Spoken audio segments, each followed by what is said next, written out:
നമസ്കാരം, ഞാൻ അനിഷ്മ, 2ാം വർഷ അധ്യാപക വിദ്യാർത്ഥിനി. ഇന്ന് ക്വിറ്റ് ഇന്ത്യ ദിനം.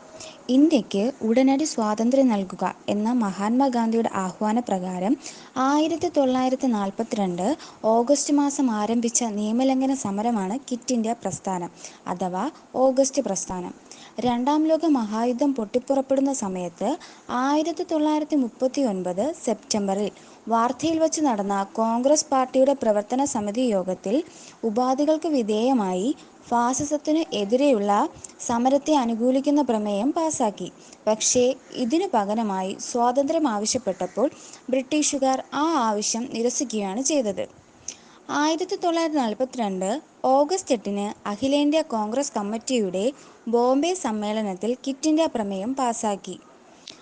ആയതിനാൽ തന്നെ ബ്രിട്ടീഷുകാരെ പൂർണ്ണമായും ഇന്ത്യയിൽ നിന്ന് തുടച്ചു നീക്കുക എന്നതായിരുന്നു ക്വിറ്റ് ഇന്ത്യ പ്രമേയത്തിൻ്റെ പൂർണ്ണമായ ലക്ഷ്യം. ആയതിനാൽ ഓഗസ്റ്റ് 8 ക്വിറ്റ് ഇന്ത്യ ദിനമായി ആചരിക്കുന്നു. നന്ദി, നമസ്കാരം.